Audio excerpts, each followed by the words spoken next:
In Hebrews, it tells us that the difference in the offerings was not the type of offering.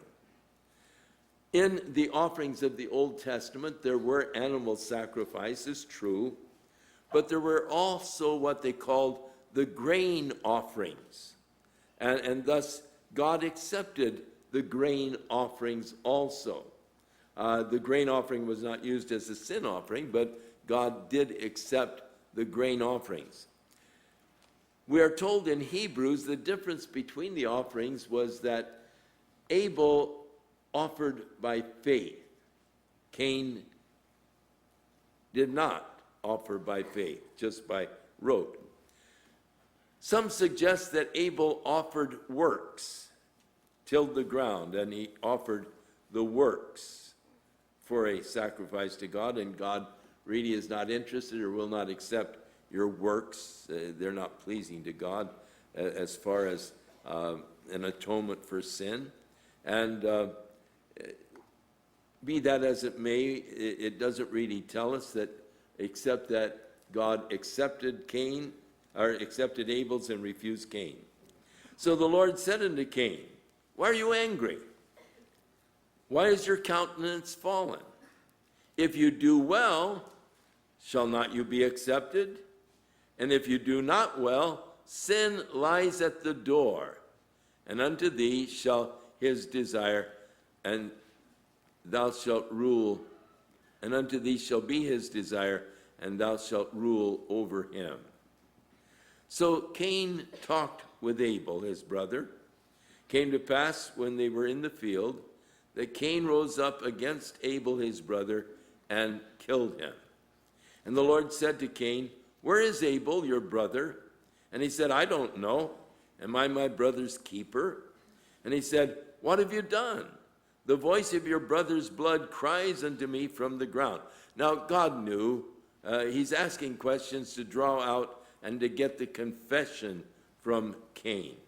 It isn't that God didn't know where Abel was. It wasn't that God didn't know what Cain had done to Abel. In fact, God reveals that here. He said, now you are cursed from the earth, which has opened her mouth to receive your brother's blood from your hand. And when you till the ground, it will not henceforth yield thee her strength. But a fugitive and a vagabond you shall be in the earth. And Cain said unto the Lord, my punishment is greater than I can bear. Behold, you have driven me out this day from the face of the earth, and from the face, and I shall be a fugitive and a vagabond. And it shall come to pass that every one that finds me will kill me. And the Lord said unto him, therefore, whosoever slays Cain, vengeance will be taken on him sevenfold.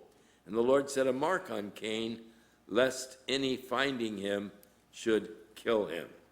Mark of Cain, what was it? We don't know.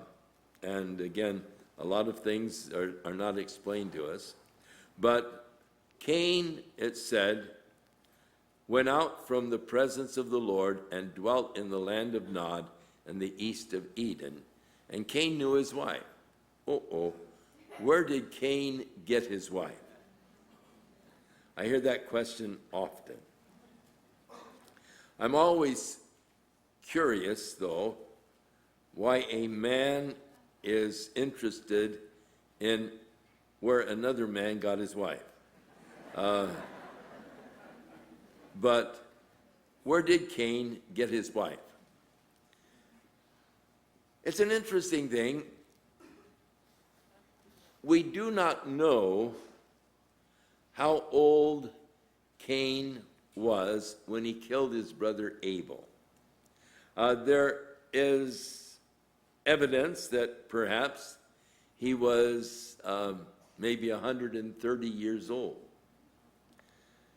And it doesn't tell us of Adam and Eve and the other children that they had. They have perfect bodies.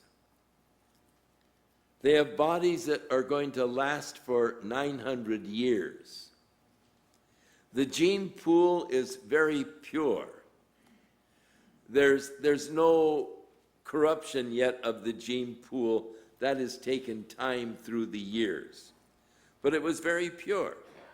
So intermarriages within families was no problem because of the purity of the gene pool. How many other children did Adam and Eve have that are not listed for us in the Bible? We are interested in two of the sons, Cain and Abel, and then we will become interested in the third son, Seth. But how many did they have in between?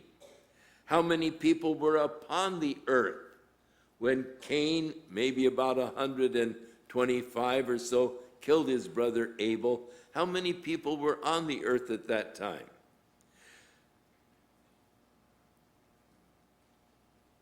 Kay and I are in our 80s, low.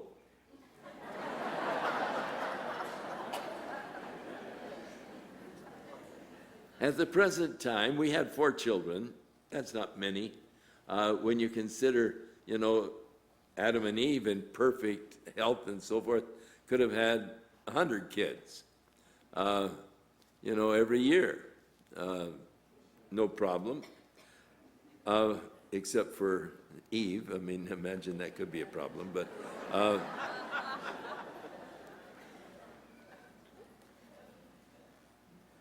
With just the 4 children, we have 19 grandchildren. We have 22 great-grandchildren. 23 is on the way. Just how many great-grandchildren we'll end up with is, we don't know. But surely many, many more than what we have. Probably end up with twice as many as we have. And that's small families, 4 children or 2, 3, very small families. But yet, by the time, if we should live to be 120 years old, at the rate the family is growing, there'll be 1,000 around of Smiths, and so there was plenty of choices for Cain to get a wife. Just remember, all of the children are not listed. Only those that are relevant to the story. And thus, only Cain and Abel are listed, and then comes Seth. But otherwise, God doesn't bother to list all of the children, all of the families, and by the time the flood came, it is estimated that there was perhaps as many as 1 billion people upon the earth when the flood came. And it can work out mathematically very easily. So Cain went out, married a wife, had a son, and so in the rest of the chapter, on down to verse 24, we find the children of Cain and their descendants. But we're not interested in Cain's lineage. So it ends right here. It just carries it for a few generations, and then it's not an interest to us because we are interested in only one lineage. And that's the lineage that will lead us to Jesus Christ. So all of these other families, they are passed by. We don't have the records of their lineages. We're not really interested. We are interested especially in that of Seth. So in verse 25, Adam knew his wife again, and she bore a son, and they called his name Seth. For she said,